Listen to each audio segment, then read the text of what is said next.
Hello friends, welcome to my channel. आज का topic है the maintenance and welfare of parents and senior citizen act 2007।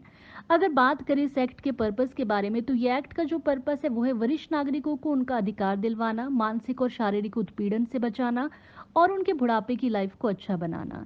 मैं आपको बता दूं, इस एक्ट के अंतर्गत जो कार्रवाई होती है वो फास्ट होती है, जो इसका ट्रायल है वो भी तेज है। और इस एक्ट के अंदर ये ज़रूरी नहीं है कि आप किसी वकील की हेल्प लें, आप बिना वकील के खुद भी इस केस को फाइल आप कर सकते हैं। एप्लीकेशन कहाँ और कैसे लगेगी वो मैं आपको एंड में इस वीडियो में बताऊंगी। सीआरपीसी सेक्शन 125 यानी कि क्रिमिनल प्रोसीजर कोड 125 सेक्शन, उसके अंदर भी हम मेंटेनेंस का क्लेम हम ले सकते हैं, लेकिन इस एक्ट में टाइम लगता है as comparison to maintenance and welfare of parents and senior citizen act 2007 से अगर हम इसको कंपेयर करें तो। पहले बात करते हैं कि सीनियर सिटीजन कौन है। तो 60 ईयर से ऊपर प्रत्येक नागरिक को वरिष्ठ नागरिक का दर्जा दिया गया है। क्लेम करने से पहले हमें यह भी पता होना चाहिए कि मेंटेनेंस है क्या। तो जो हमारी बेसिक नीड है, like provision for food, clothes, residence and medical facility, ये आपका मेंटेनेंस रहेगा। अब बात करते हैं कौन क्लेम कर सकता है इस एक्ट के अंतर्गत। सबसे पहले पेरेंट्स कौन से, यानी कि बायोलॉजिकल, अडॉप्टिव और स्टेप पेरेंट्स। बायोलॉजिकल का मतलब है जिन्होंने आपको जन्म दिया है, जो आपके मम्मी पापा है वो। और अडॉप्टिव और स्टेप पेरेंट्स वो भी इस एक्ट में कवर होंगे। पेरेंट्स के एज मैटर नहीं करती है कि उनकी एज क्या है, वो किसी भी एज में क्लेम कर सकते हैं। जैसे सीनियर सिटीजन 60 ईयर के ऊपर ही क्लेम कर सकते हैं, लेकिन पेरेंट्स के लिए कोई एज स्पेसिफाई नहीं की गई है। इसके अलावा ग्रैंड पेरेंट्स भी क्लेम कर सकते हैं। ग्रैंड पेरेंट्स में आएंगे नाना नानी, दादा दादी, वो लोग भी अपने पोता पोती या नाता नातिन से क्लेम ले सकते हैं। अगर मैं इन शॉर्ट मैं आपको डिफाइन करूं इस एक्ट को, तो प्रत्येक पेरेंट्स यानी कि ग्रैंड पेरेंट्स, सीनियर सिटीजन जो कि अपने वर्क या प्रॉपर्टी से अपना गुजारा करने में सक्षम नहीं है, वो मेंटेनेंस या भरण पोषण क्लेम कर सकते हैं। लेकिन अगर वो सक्षम है तो वो क्लेम नहीं कर सकते हैं। अब बात करते हैं वो कैसे क्लेम करेंगे और कौन उनको क्लेम देगा, यानी कि who is legally obligated to pay maintenance. तो सभी बालिग यानी कि अडल्ट बच्चे या बच्चों के बच्चे, चाहे वो मेल हो या चाहे वो फीमेल हो, वो सभी लाइक इसके अंदर रिस्पॉन्सिबल है अपने पेरेंट्स या ग्रैंड पेरेंट्स को मेंटेनेंस देने के लिए इस एक्ट के अंतर्गत।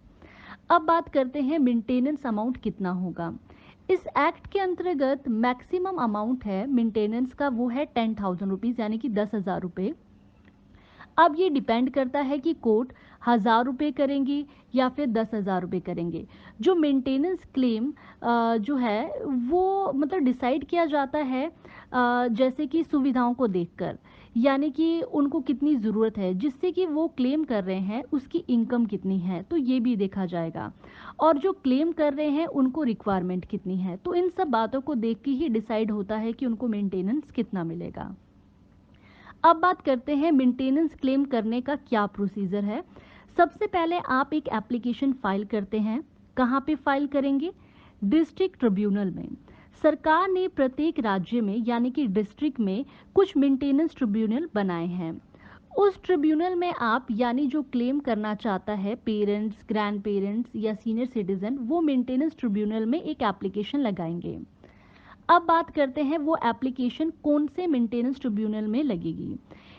या तो जहां पेरेंट्स, ग्रैंड पेरेंट्स या सीनियर सिटीजन रहते हो, या फिर वो जहां पे लास्ट रहे हो वहां पर, या फिर जिससे वो मेंटेनेंस क्लेम कर रहे हैं वो जहां रहता है या फिर वो जहां रहती है वहां पे। तो ये तीनों जगहों पे आप किसी भी एक डिस्ट्रिक्ट में आप मेंटेनेंस ट्रिब्यूनल में एप्लीकेशन आप लगा सकते हैं। एप्लीकेशन जब ट्रिब्यूनल को मिलेगी तो ट्रिब्यूनल उस एप्लीकेशन के बेस पे प्रतिवादी को नोटिस भेजेंगे, यानी कि जो रिस्पोंडेंट को वो नोटिस भेजेंगे। जिस पे आपने क्लेम किया है उसको नोटिस भेजा जाएगा। उसको नोटिस भेजने के बाद वो पर्सन वहाँ अपीयर होगा। उसके बाद एप्लीकेशन और जवाब दावे के आधार पर ही ये डिसाइड होगा कि दोनों पक्षों को सुनने के बाद जो मेंटेनेंस ट्रिब्यूनल है वो एक ऑर्डर पास करेगा और उस ऑर्डर की कॉपी फ्री ऑफ कॉस्ट उनको दी जाएगी। अगर मेंटेनेंस ट्रिब्यूनल कोई मेंटेनेंस डिसाइड करते हैं तो दूसरी पार्टी को वो मेंटेनेंस अमाउंट 30 डेज के अंदर जमा करवाना होता है। अगर वो जमा नहीं करवाते हैं तो मेंटेनेंस ट्रिब्यूनल उस पर्सन के खिलाफ वारंट जारी कर सकते हैं और इसमें अधिकतम 1 मंथ की सज़ा हो सकती है, यानी कि 1 महीने की सज़ा हो सकती है, या तब तक वो अंदर रहेगा जब तक वो उस अमाउंट को पे नहीं करता। जैसे वो उस अमाउंट को पे करेगा तो वो वहाँ से बाहर आ जाएगा। इस एक्ट के अंतर्गत हम मेंटेनेंस क्लेम कर सकते हैं और सीआरपीसी 125 में मेंटेनेंस क्लेम कर सकते हैं, लेकिन दोनों में आप क्लेम नहीं कर सकते हो। यानी कि आप 125 सेक्शन मतलब सीआरपीसी 125 और एक्ट जो 2007 है, इन दोनों में आप क्लेम आप नहीं कर सकते हैं। एग्जाम्पल अगर मैं आपको इसका दूं, अगर आपने इस एक्ट में क्लेम किया है तो आप सीआरपीसी 125 में क्लेम नहीं कर सकते हो। इस एक्ट में अधिकतम मेंटेनेंस 10,000 रुपीज़ है, यानी कि 10,000 है, और सीआरपीसी में आपको ज़्यादा अमाउंट भी मिल सकता है, लेकिन सीआरपीसी में थोड़ा प्रोसीजर स्लो है और इस एक्ट में प्रोसीजर फास्ट है। इस एक्ट में माँ बाप को एक राइट दिया गया है कि अगर पेरेंट्स को कोई तंग करता है, यानी कि अगर पेरेंट्स को कोई बच्चा अगर तंग करता है तो वो नहीं रहेगा प्रॉपर्टी का हकदार। अगर इस एक्ट के जारी होने के बाद किसी पेरेंट्स ने अपनी प्रॉपर्टी अपने बच्चे के नाम ट्रांसफ़र की है तो ट्रांसफ़र करते टाइम ट्रांसफ़र डीड में उन्होंने इस बात को लिखा है कि जो मेरा बेटा या बेटी या रिलेटिव जो है तो उनको as a provision of food, clothes, medical का प्रोविज़न उसमें रहेगा और मेरा खर्चा वो पर्सन उठाएगा जिसको वो मतलब अपनी जो प्रॉपर्टी है वो ट्रांसफ़र कर रहे हैं। और अगर ये खर्चा नहीं उठाता है वो पर्सन जिसको वो ट्रांसफ़र कर रहे हैं प्रॉपर्टी, तो मैं इससे अपनी प्रॉपर्टी वापस लेने का हकदार रहूँगा या फिर हकदार रहूँगी। तो आज की इस वीडियो में सिर्फ इतना ही। आज मैंने आपको बताया है, ये बहुत ही इम्पॉर्टेंट ये एक बात है, क्योंकि आज की डेट में बहुत से बच्चे जो है वो अपने पेरेंट्स की केयर नहीं करते हैं, रिस्पेक्ट नहीं करते, और सिर्फ प्रॉपर्टी जब उनको मिल जाती है तो वो अपने पेरेंट्स को बाहर निकाल देते हैं घर से, और वो जो लोग हैं वो मतलब बुढ़ापे में उनके पेरेंट्स कुछ नहीं कर पाते हैं। तो ये एक ऐसा एक्ट है जिसका एक्ट का नाम है the maintenance and welfare of parents and senior citizen act 2007। इसमें ये जो पेरेंट्स हो, चाहे ग्रैंड पेरेंट्स हो, चाहे सीनियर सिटीज़न हो, वो इसके अंदर मेंटेनेंस क्लेम कर सकते हैं। सो आज की सिर्फ इस वीडियो में सिर्फ इतना ही। अगर आपको वीडियो अच्छी लगी हो तो आप लाइक कर सकते हैं। अपने डाउट आप कमेंट सेक्शन में मुझसे पूछ सकते हैं। So thank you so much.